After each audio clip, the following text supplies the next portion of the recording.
Hey there, it's Will Greenblatt. I'm a public speaking coach, formerly an actor, and I started this channel to help you become a better storyteller, communicator, and public speaker.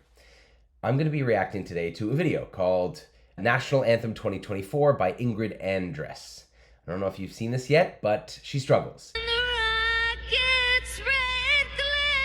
And so we're going to watch it, and then I'm going to talk about how you can think about your own performances being on stage in front of people going forward. So with that said, let's get into it. With broad stripes and bright stars through the perilous fight, o'er the ramparts we watched were so gallantly streaming, and the rocket's red glare. Okay, so that's where it starts to go off the rails a little bit. That's a rough beginning to that section. I'm not a vocal coach, but I am a voice coach. And her voice, even though she had some pitch issues, actually sounded okay until the Rocket's Red Glare part. I did see a tweet from the lead singer of a band called Joywave. Apparently he said that what had happened was there was auto-tune set to her mic and the auto-tune was set to the wrong key. Therefore, it was trying to pitch control her and, a very technical thing, but basically the idea was that the technology that they were using was fucking up her sense of where her pitch was. First of all, don't use auto-tune to sing a national anthem. You should be able to sing it. This is a 4-time Grammy-nominated musician. She should be able to sing without auto-tune. But second of all, that fucking sucks. And sometimes that will happen to you. If you're on stage, your audio will fail you.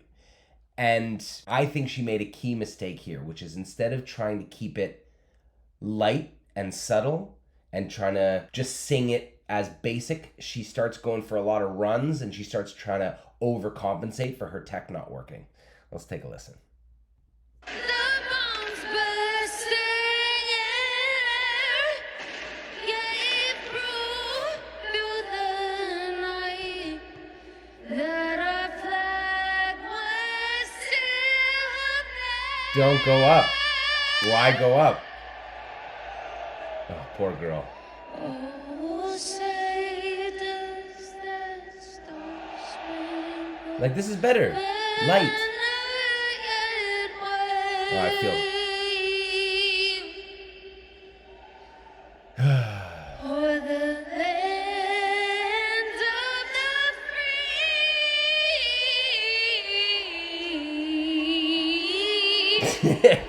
There's no need for that. Oh. God, that is so rough. Okay. It's easy to laugh at her. And I'm not saying you shouldn't laugh at her. I'm not saying that all the people roasting her on social media are wrong for roasting her. I'm not saying that she deserves to not be mocked for such a performance. However, I'm just thinking as a public speaking coach, performance coach, and trying to help you think about what you can do. This is about the worst that it gets. A moment like this, where not only millions of people are watching live, but then it gets picked up on social media and passed around as an example of like maybe the worst national anthem ever sung. Or like when Joe Coy bombed at the Golden Globes and this was like, oh, this is one of the worst opening monologues ever. Or when a celebrity goes on a talk show and has a really awkward interaction that gets sent around. Like, this is probably the worst case scenario for public speaking or performance. It went about as bad as it possibly could have. And here's the thing. She's going to be fine. This will be a moment in her career. She's probably mortified today. She's probably off social media. I hope to God she is. She's probably just miserable, staying in her room, just feeling like a bag of shit. And I totally get that and I empathize with it. But she's going to be fine.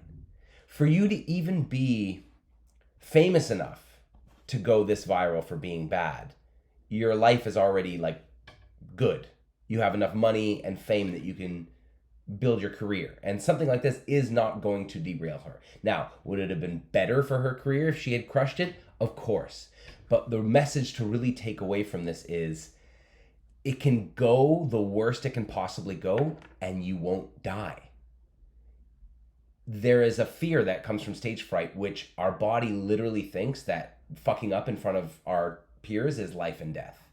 I believe that comes from a deep evolutionary instinct, which is when we used to stand up in front of our tribes when we were hunter-gatherers. If we said the wrong thing or if people didn't trust us, they could fucking kick you out of the cave or kill you, or you'd lose status in the eyes of the females or the males, and you'd somehow go down in hierarchy, or you'd lose protection, you'd lose friendships, you'd lose alliances.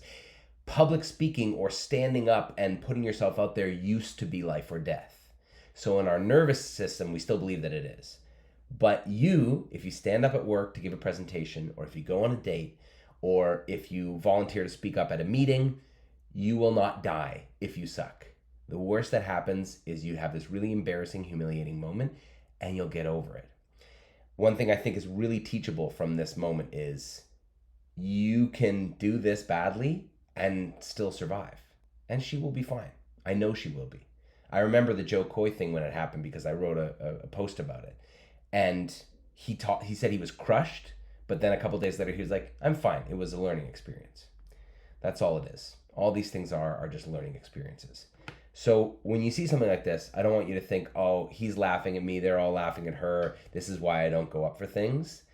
It's okay to be laughed at. It's okay to be mocked and humiliated. You will get over it, and it will make you stronger for it. And it's very rarely likely to happen. Worst that happens generally when you step up on stage is that you just kind of bore people and they don't really listen. And so getting practice on stage and going through difficult things, and even bombing at times, is a really important part of your development as a public speaker. So I hope this was actually informative and helpful, and I hope you had enjoyed the laugh at this poor girl's expense. Ingrid Andress, I hope she's okay. I hope she comes back and redeems herself from this. And I hope you like and subscribe to the channel. I'll see you in the next video.